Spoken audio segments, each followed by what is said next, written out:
Kang tidak Dowo Laku Darmo. Selamat menyaksikan.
Assalamualaikum adikku subur. Waalaikumsalam warahmatullahi wabarakatuh. Kan sabar. Kenapa kita berdua bernama Sabar dan Subur kan?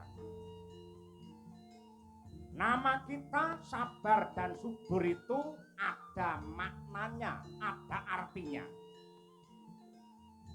Siapa saja yang hatinya sabar, maka hidupnya akan menjadi subur dan makmur.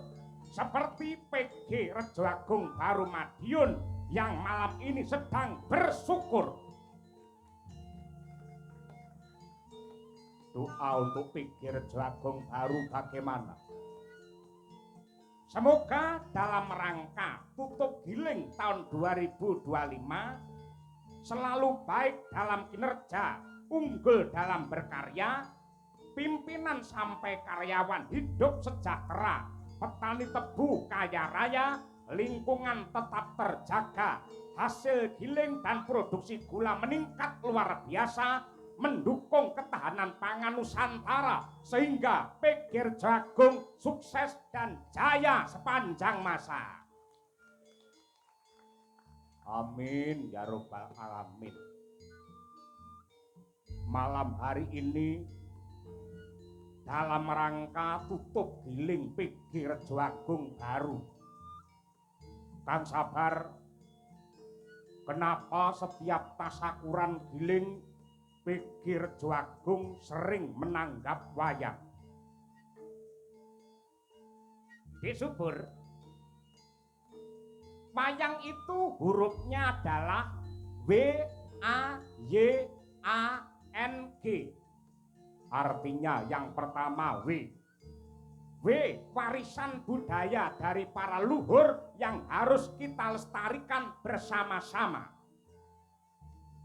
Yang kedua A, ajaran moral dan budi pekerti terkandung di dalam pertunjukan wayang sebagai suri tuladan.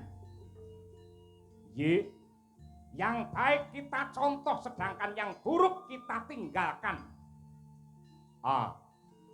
Akan tetapi wayang tidak akan lestari tanpa dukungan masyarakat dan juga pemerintah.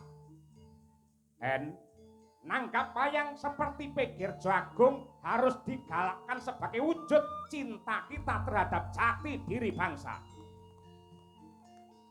Yang terakhir, gayeng, ramai, walaupun hujan namun penontonnya tetap banyak karena dalangnya adalah Ki Cahyo Kuntadi.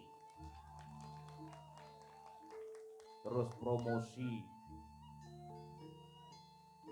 Tahu kalau setelah ini kita akan Februari terus puasa libur panjang. Promosi. Lo aku tadi sudah ketemu, sudah sowan, sudah sungkem kepada Bapak Wali Pak Maidi. Ketika sebelum menyerahkan wayang kepada saya, beliau menanyakan kepada saya, Pak Dalang gimana kabarnya? Kapan lagi Dalang di Kota Madiun? Lalu kamu jawab gimana? Saya Dalang di Kota Madiun atau tidak, itu tergantung Bapak wayangan atau tidak gitu. Kalau Bapak wayangan di balai kota siap melaksanakan, iso nggih sangu bodo. Ya. Yang intinya kita ikut serta mengaturkan syukur kepada Tuhan Yang Maha Esa. Karena Pikir Jagung baru mengadakan tasyakuran dan juga tahun 2025 merupakan capaian atau prestasi yang luar biasa karena hasil giling tertinggi selama Pikir Jagung berdiri. Lakon yang digelar pada malam hari ini adalah Pandhawa Laku Darma atau Wirata Parwa. Ini adalah perjuangan para Pandawa. Walaupun dia karena akal licik para Kurawa harus menjadi orang buangan di hutan Kamyoka lamanya 12 tahun dan setahun ditambah untuk dia harus ngumpet atau bersembunyi di kota, namun dilaksanakan dengan penuh ikhlas dan rasa syukur, bahkan bisa mempersembahkan yang terbaik untuk kota atau negara tersebut. Di negara mana para Pandawa bersembunyi? Semua orang tahu, apalagi orang Madiun itu maniak terhadap wayang, paham terhadap lakon.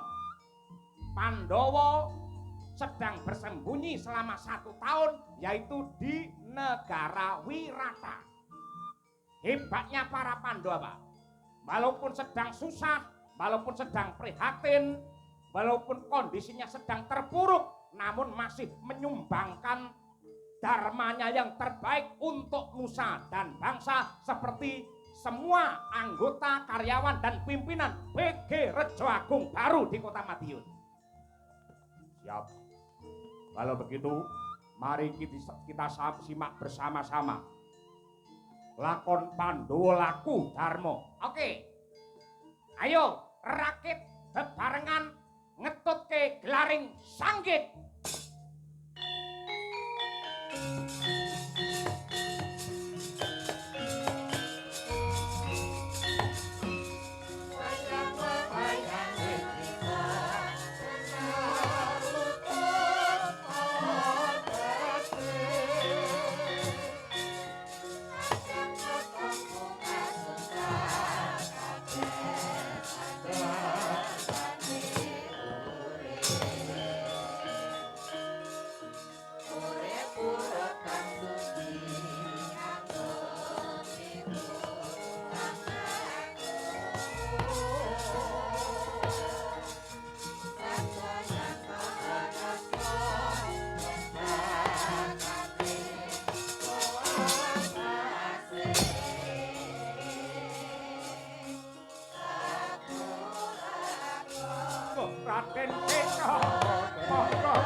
Anjrah ingkang puspitorum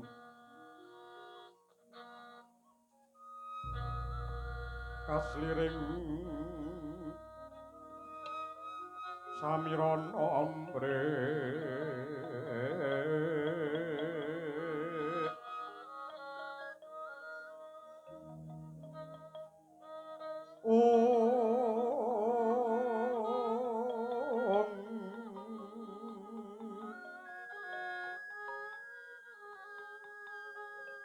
sekar kadung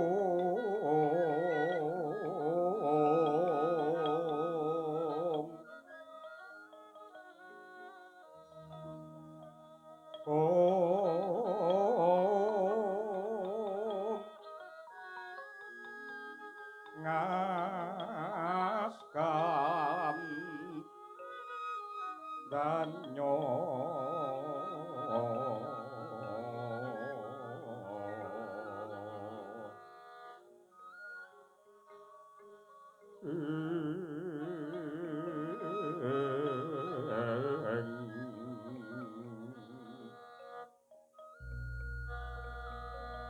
maweh raras renaning griya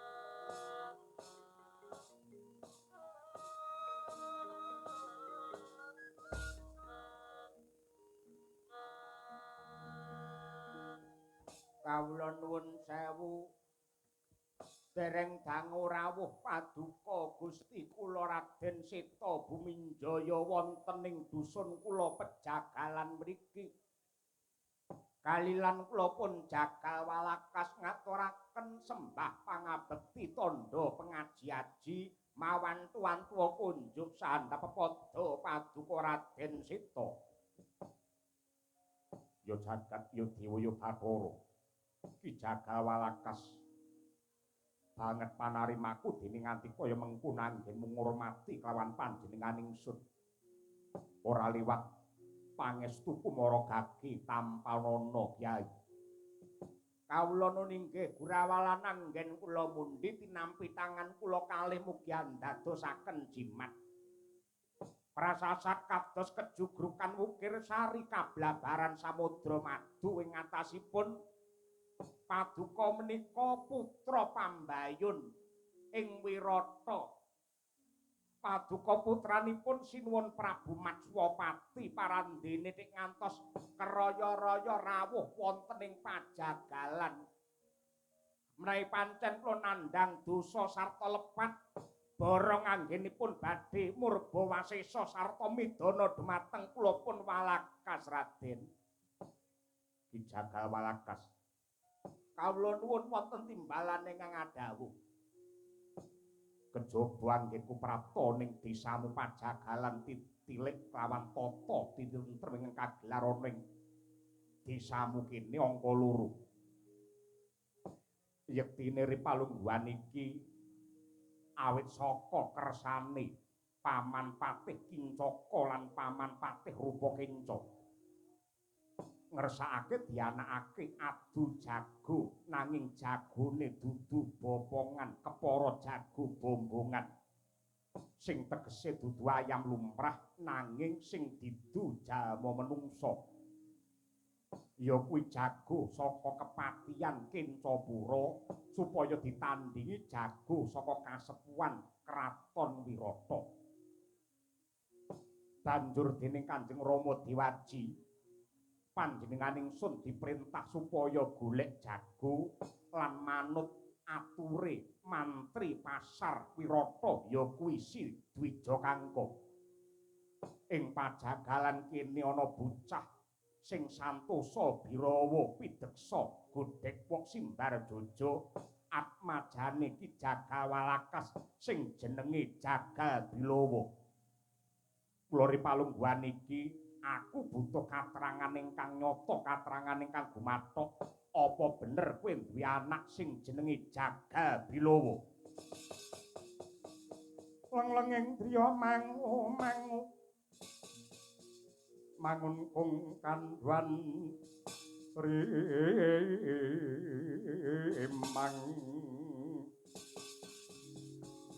lerlena tanpa kanin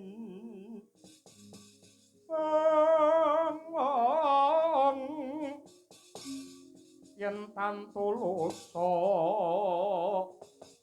mengko sang Hyang Utama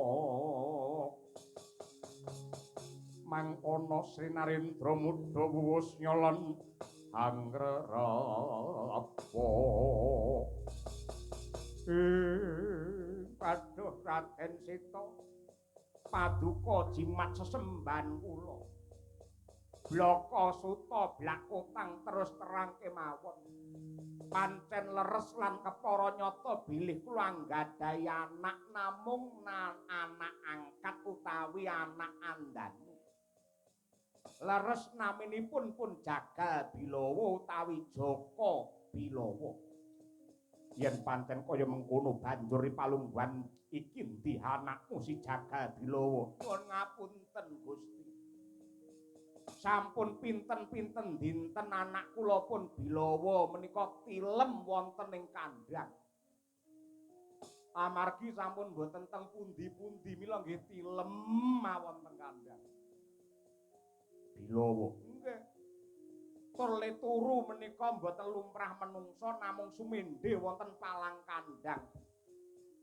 Pramila nyuwun pangapunten. Gage gugahan sampun pinten-pinten dinten menika kula gugah mboten purun tangi. Yen pancen kaya mengkono apa ndok lelani aku kepengin weruh kaya apa wujude anakmu si Jaka Bilawa. Kaya apa? Apa bener ature Sidwija Kangka lamun to pideksa Ruwa Birawa.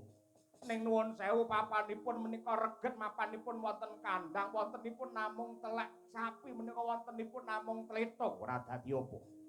Aku kepengin nak yenake kaya apa to putramu sing jenenge Jaka Bilawa yen ngaten mboten langkung kula dherekaken ning nyuwun pangapunten Raden panggenipun rusuh Raden.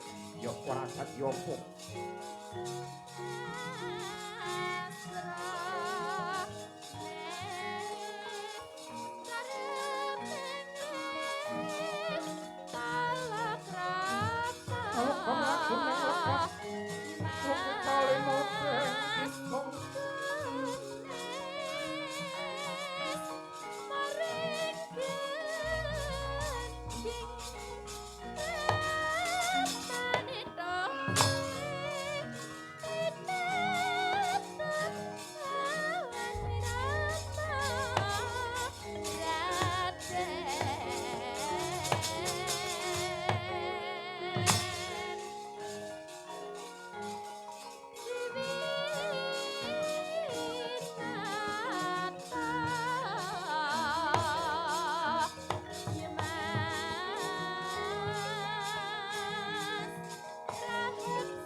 Wang kunta kumpul patang ketikang sayang gongkara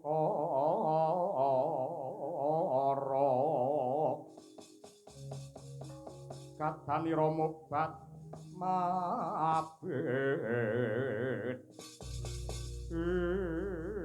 menika anak kula pun Jaka Bilawa. Anggenipun tilem benten kalian tiyang limprah meleke sesasi utuh babar pisan boten makyut ning yen gelem turu ya pinten-pinten dinten boten nglilir babar pisan. Gagah gedhe dhuwur serapang gumbalane melang-melang dadane sak tebok jembare pating ganteng otot bebayune. Yen disawang anakmu nadyanto semune ora kopen ning sejatine anakmu ki ganteng, anakmu ki Jatmika. Leres kaya nom-noman kula riyin nggih ngeten niki. Kula nggih ganteng Jatmika ngeten niki. Yen pancen kaya mengkono aku njaluk palilahmu ki Demang. Coba anakmu tak gugahi. Monggo kemawon nanging kula suwun ingkang atos-atos. Adatipun menawi ngantos Bilawa niki mangke nglilir saestu. Wong yen nglilir kaget ngoten niku tan wurunga malah ngamuk kaya wong setanen. Aku bisa ngukur lawan lelakon iki. Mara gage sumingkira tak gugahi coba.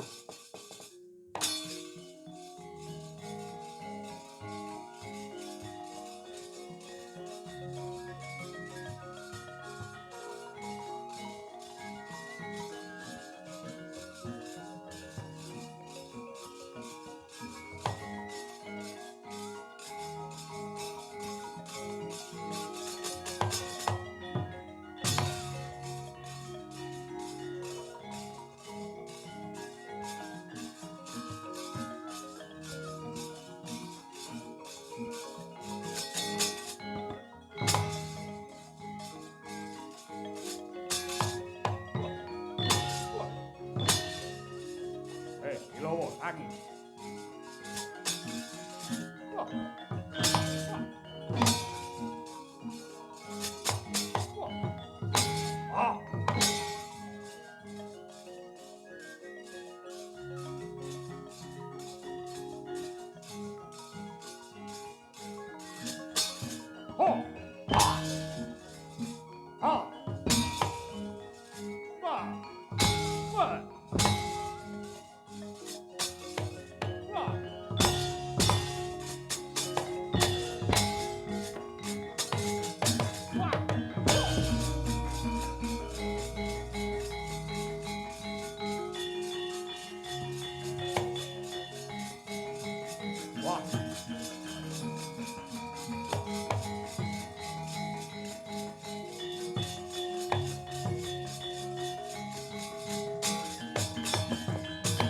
Langit ngelap-ngelap katon lir kincange ngalis risang mawek andrung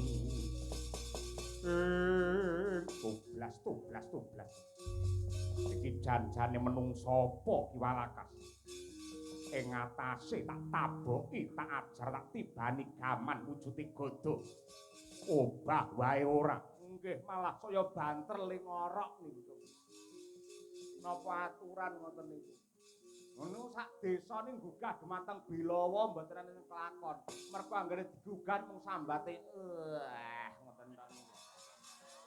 Ning bareng wis rabi biasane malah ganti wah ngoten niku. Dan banjur piye carane gugah lawan anakmu? Jane kula duwe cara ning niki mbebayani. Tiang tilem niku yen angel gugah-gugane waton dibubut wulu puhunipun tartamtu badhe nglilir. Wulu puhun ki apa? Wulu puhun menika wulu ingkang mapan wonten jejembol sikil niku yen mang babut mesti nglilir. Tenan saestu kula riyen nalika tilem niku kalih bojo kula dipun bubut wulu kula. Nggih jenggerat ngoten niku. Ya wulu puhun, sanes wulu liyane sing dibubut. Malah delawanan tekan ndi ora. Kowe sumingkira ning weling kula ingkang atos-atos waya tangi kaget adate kaya wong setanen. Aku tetep waspada. Nggih, monggo menawi ngaten Raden.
Seta Bilawa.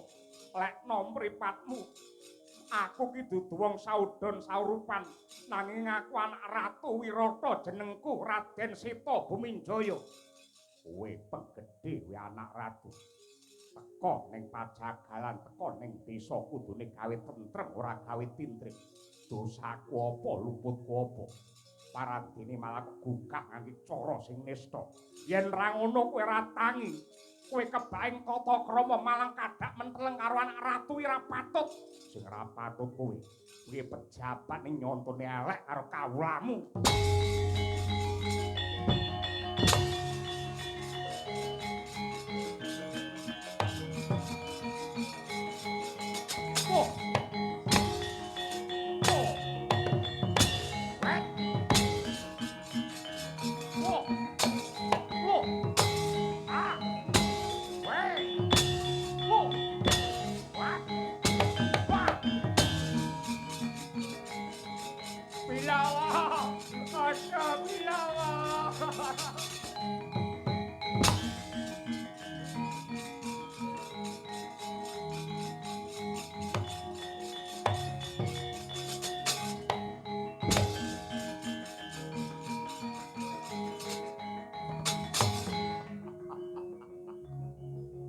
Kanthi dalan iki aku bisa dadar, bisa nguji sepira kasantosane bocah pejagalan.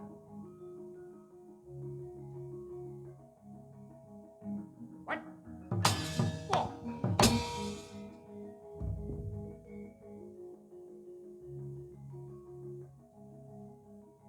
Oh.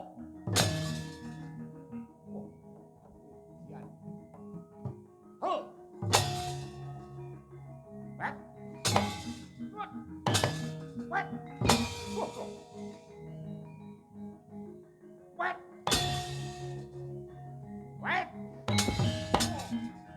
What? What? Pira larang lek kuwi penggete pira ngawur.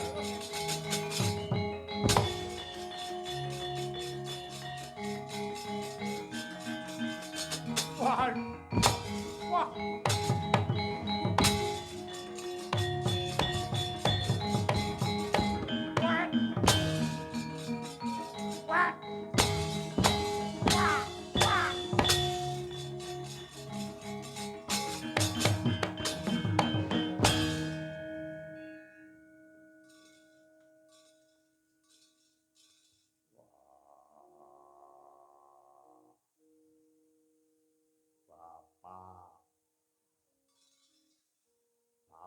Walakas tak kira lamun to kowe balane seta jebul kowe sing ngukir jiwa ragaku. Aku ora sengaja tanganku iki mau ngantem sirahmu, Bapak. Aku njaluk ngapura, Bapak. Kowe aja mati yen nganti Bapak Walakas mati sing momong Bilawa sapa. Bapak kowe tangiyo aku njaluk ngapura. Bapakku Walakas kowe tangiyo aku njaluk ngapura. Wah, enek sinden udo ae sapa? Endi?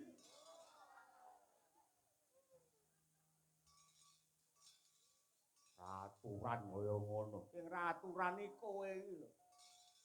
Gerangane bapake dhewe Parandini diantem sak kayange aku ora mudhar gagar otak wis bejo banget. Wing ora ajari Raden Seta, aja kok bacut-bacutne. Iki mujudake nugra gedhe sing bakal ndok tampa. Kowe calone dadi wong sing dipercaya karo Wirata supaya munah satru murka denggugu karepmu dhewe.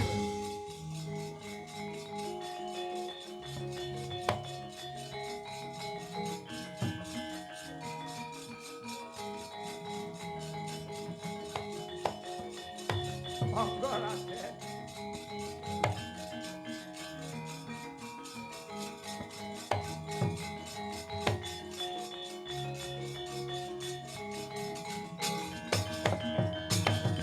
Kabeh trisang kapirang Prinangkul kinempit kampit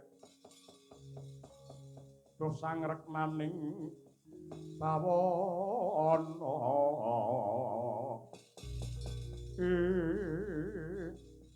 kula ingkang nyuwunaken pangapunten tumrap patrapipun anak kula pun Bilawa ingkang murang susila ninggal ing tata krami ora dadi apa Kiwalakas ya malah kanthi lelakon iki ngibarate sumur aku bisa njajaki sepira jerone ngibarate gunung aku bisa ngunggahi sepira dhuwure pripalungguhan iki aku ora mangro tinggal ora bakal mangu-mangu trep lamun tu anakmu si Jaka Bilawa minangka jago kraton nandingi jago saka kepatihan mula kang mangkono Kiwalakas pripalungguhan iki uga anakmu si Jagal Bilawa bakale ndak jaluk ndak kanthi manjing oneng alun-alun Wirata munggah oneng Blabarwaja kenteng kawat tetandingan kelawan Paman Rajamala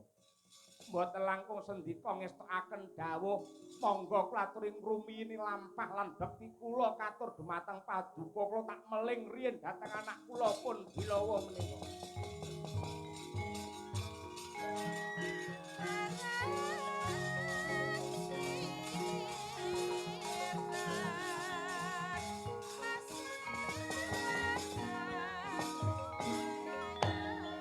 Bilawa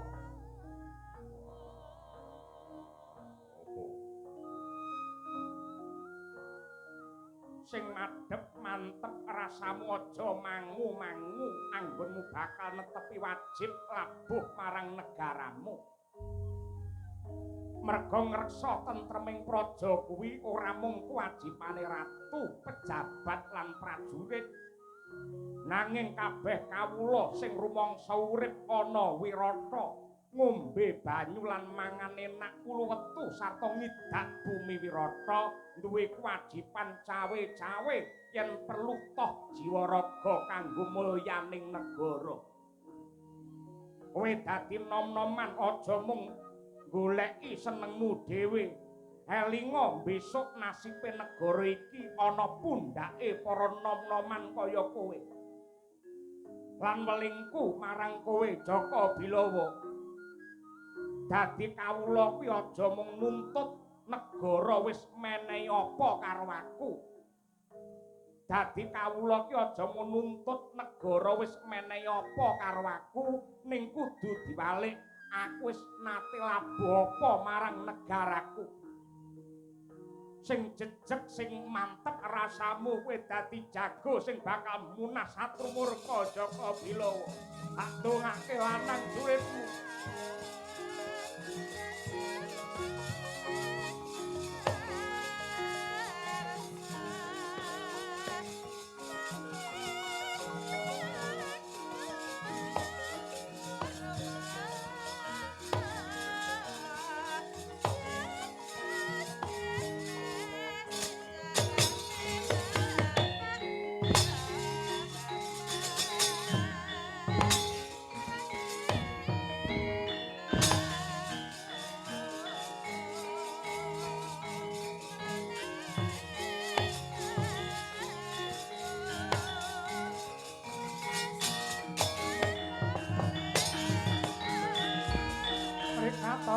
Yan Pratasena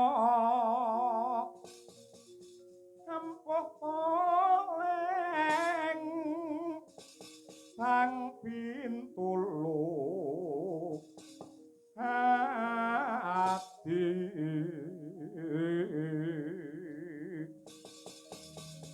sarira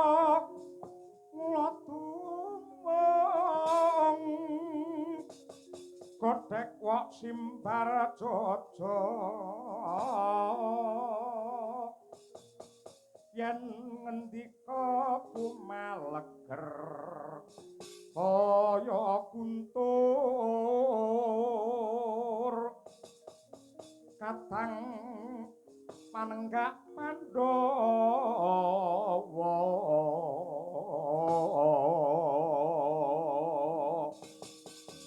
mawa sindung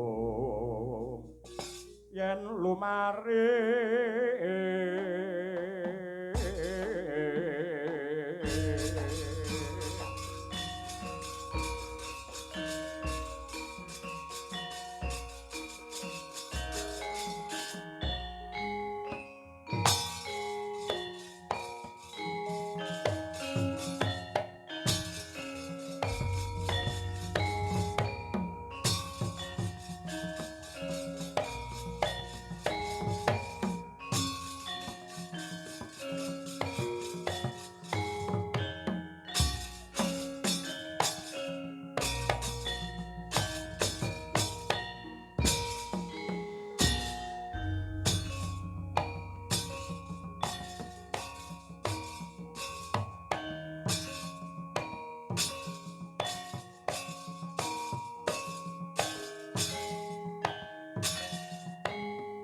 Katek nyoba ngaluhur dasar gagah warnanipun Kanjeng Sri Narapati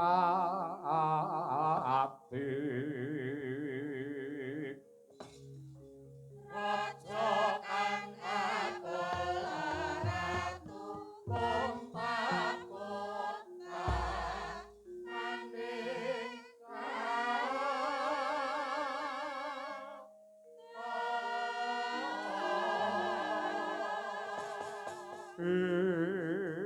Alah-dalah ora pangling iki anakku lanang Seta Buminjaya nulingke kasinggihan Paman Patih Kincaka sembah pangabekti kula mawantu-wantu katur ya ndak tampa gawe bombong ing rasa kepiye kabul kawusanane nalika semana pun paman wis minta kelawan ingkang Rama Sri Bagindo Matsapati supaya dianakake adu jago menungsa ingkang mapan ana ing alun-alun negara Wirata lan ndak temtokake dina iki adu jago kudu diwiwiti. Apa kira-kira Wirata wis antuk jago? Nun inggih paman. Awit saking berkah pangestu jengandika Paman Patih Kincaka kula sampun kelampahan milih jago. Endi jagone? Ingkang mapan wonten sakwingking kula menika jago kula. Gagah gedhe dhuwur inggih. Bocah ngendi kuwi? Menika lari saking pajagalan atmajanipun Ki Jagal Walakas naminipun pun Jaka Bilowo. Jaka Bilowo inggih kasinggihan. Yayi Rajamala ana dawuh mapa Kakang Kincaka? Iki calon mungsuhmu. Aja was kuwatir kang dadi rasamu aku sing saguh ngrimah-ngrimah balunge bagus. Seto gandeng iki wancine bedhug tengange dasare para kawula kabeh wis tumplek-blek mapan ana ing alun-alun kepengin nekseni kaya apa ramene adu jago. Supaya jagone luwih grengseng, supaya rasane jago luwih gumregah, kudu nganggo ngabotowan, kudu nganggo totoan. Aduh. Nyuwun pangapunten. Wanter dawuh pangandikanipun Kanjeng Rama boten dipun keparengaken mawi totowan ingkang awujud menapa kemawon. Awit menika larangan tumraping agami lan ugi awisan tumraping negari. Yen ora nganggo totoan mesake jagone merga ki totoane nyawa. Ora kitang cilik-cilikan, hayo nganggo totoan. Sak yuta. Inggih menawi namung setunggal yuta kemawon kula nderek bagus. Mosok anak ratu totoan kok mung sak yuta, diunggahke 10 yuta. Dereng napa-napa kok pun minggah 10 yuta. Kariwani apa ora? Inggih menawi namung sedasa yuta kemawon kula nderek bagus. Diunggahke pisan, ndak ngisin-ngisini pejabat negara totoan kok mung 10 yuta, 100 yuta. Inggih pangki kula piyambak ingkang badhe nyekapi. Saguk. Sagak. Bagus. Diunggahke pisan 1 miliar. Piye Bilowo? Waniya.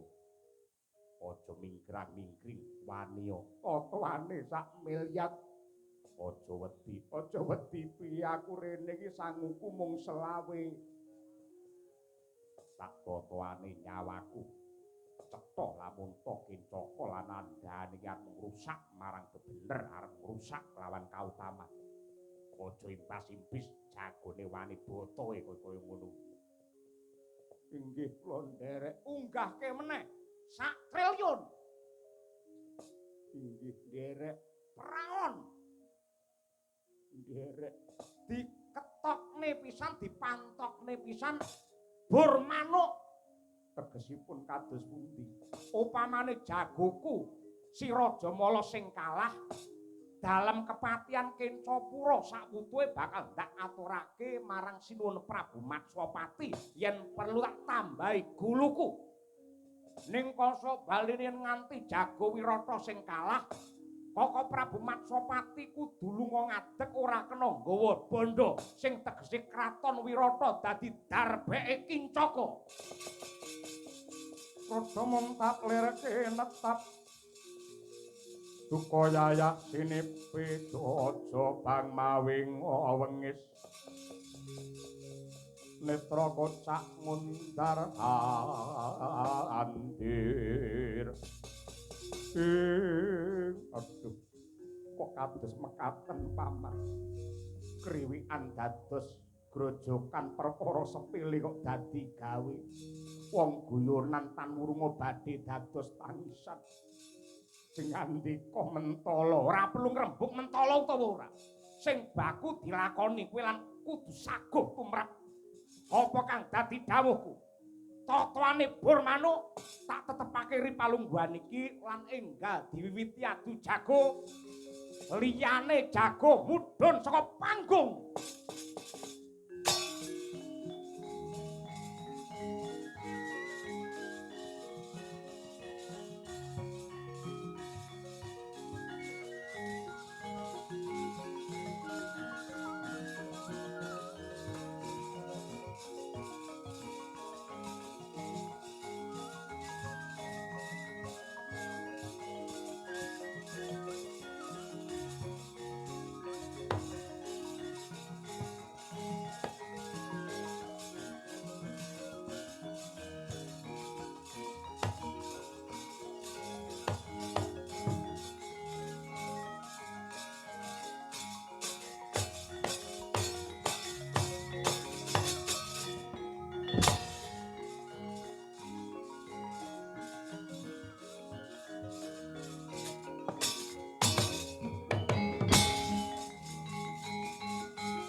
ning angin ukuragraning ngarga pura purnita rep kakiri-kiri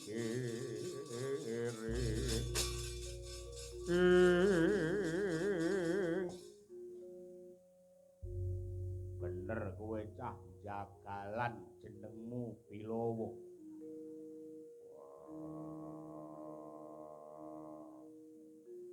Pancen kepara nyata. Ngerti ora kowe adu arep karo sapa? Iki Senopati kepatihan jenengku Rajamala. Senopati ya ngertiku kowe tukang gawe tabuh. Tabuh denggelmu mlocot ora. Senopati Agung aku. Mulane palungguhan iki yen kena tak kandhani kok tak pringgake kanthi becik damar mancung cupeten anggenmu wani karo aku. Kowe ngibarate kaya manjing loropan. Yen kowe nggugu karo karepku, kowe mbaliya, kowe mundura wae. Mengko yen kelakon ya kuwi kakangku Kencaka dadi ratu ana ing Wirata, kowe njaluk pangkat apa wae bakal tak turuti. Aku menungso sing ora edan derajat pangkat ora mendem karo panguwasa. Yen ngono butuh dhuwit pirang miliar kowe kandha, ora butuh dhuwit. Yen pangkat ra gelem, dhuwit ra gelem, apa kowe njaluk wong wadon sing ayu rupane, sing model piye, sing ndok jaluk, ora butuh wedokan diabrak apa. Ditari apa-apa tek emoh ki karepe piye? Tek beda karo wong nggenku. Wong lanang-lanang nggenku anggere nek nggudhe enek anyaran kok gruduk-gruduk. Udo karepe dhewe wani tenan kowe Bilawa deni apamu. Kowe tanding karo aku tak ngibaratake wedhus prucul ngadepi singa barong. Timun mungsuh duren. Timune kowe durene aku, kowe ceblokan duren rasi garam rapat gurone batangmu.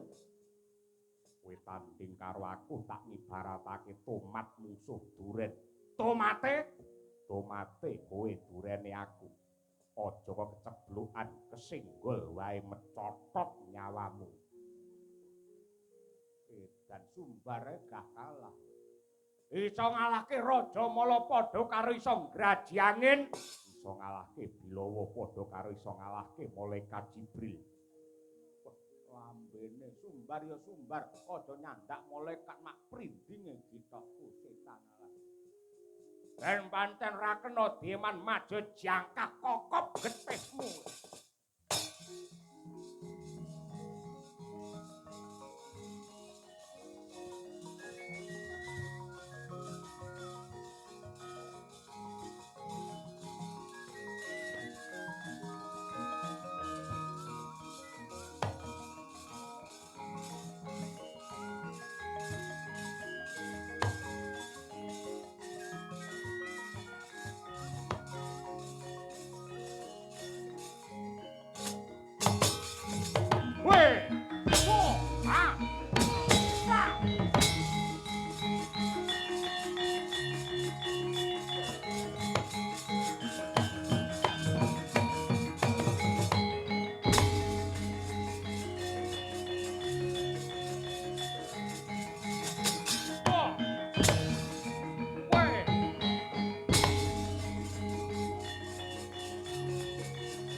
Weh.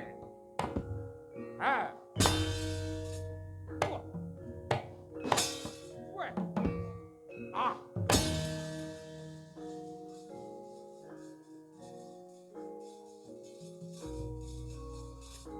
Oh. Wah. Ah. Wah. Hey. Wah.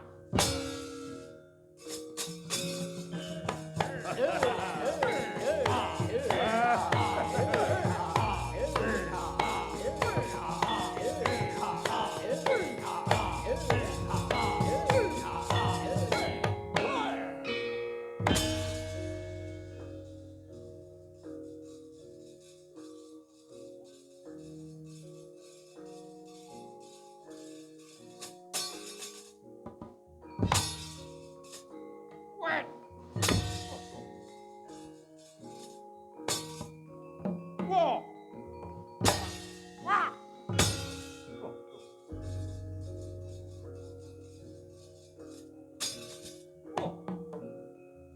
Oh, ah. Oh. Weh.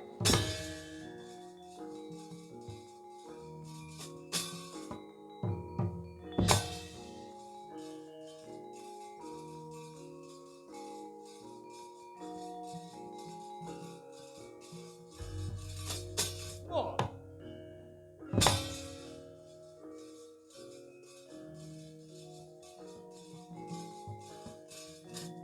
Wah. Ah. What? Whoa. Whoa.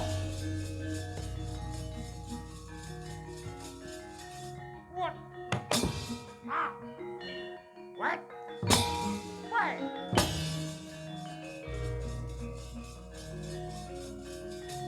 Whoa. What? Wah. Wah. Ah. Ah. Ah.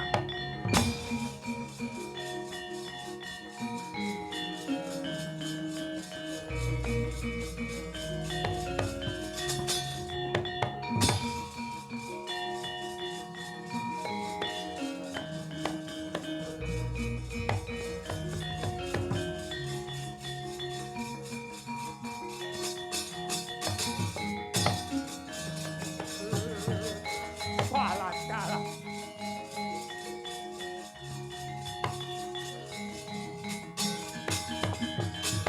Mawut kang katrajang ing tahana wadya sangket katrabon perang kang abramarkata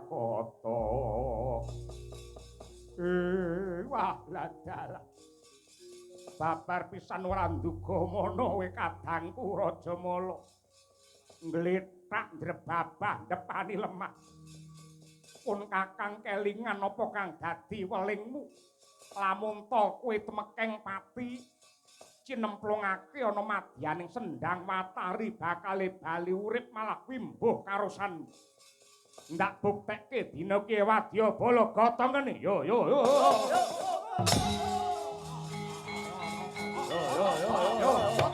gotong yo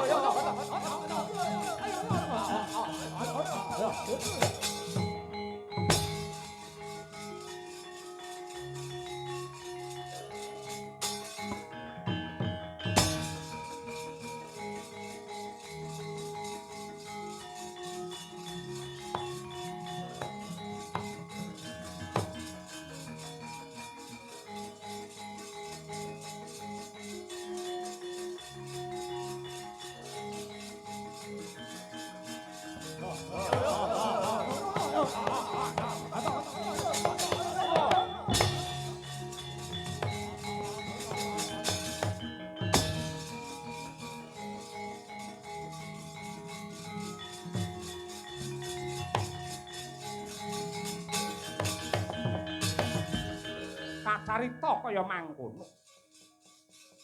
Ora gumuruh prawadya bala kepatihan Kencapura. Sigra anggotong kunarpanira Sang Rajamala. Regedeg Mangkono bangkinira Sang Senopati giya cinemplungake madyaning Sendhang Watari. Yektine sendhang kala wau dumados saking ibune Sang Raja Mala nenggih Endang Watari. Pramila datan aneh datan moka duwe kadigdayan linangkung. Mangkono ana daya gaib ingkang makarti. Nadyanta Sang Raja Mala pejah nanging lamun ta cinemplungake Sendhang Watari bali urip gregah kaya wungu saka nendra. Bilawa!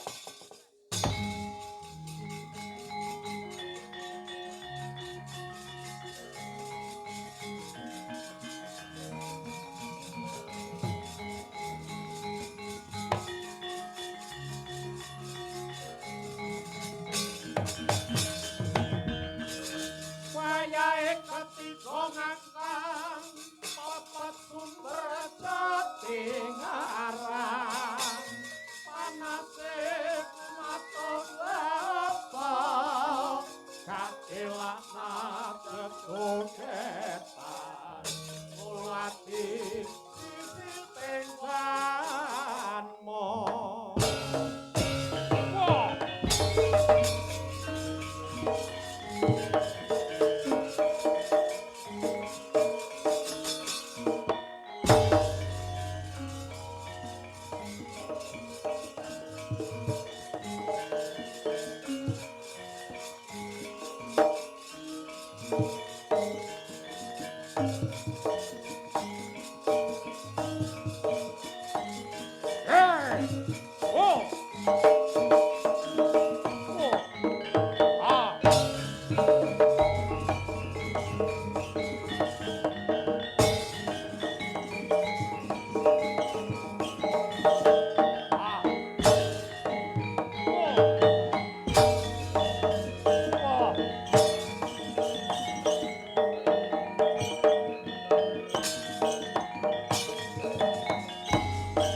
Yo, potong yo, potong.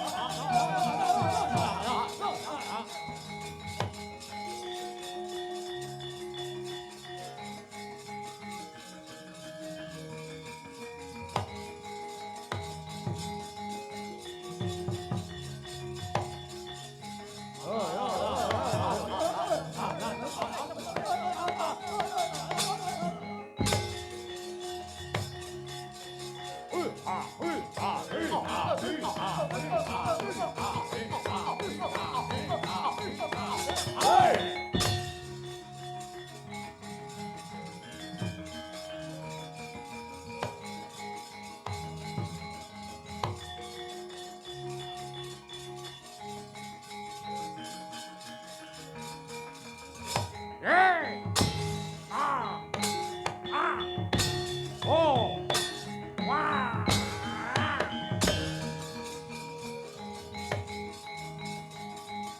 Padang bulan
Amin.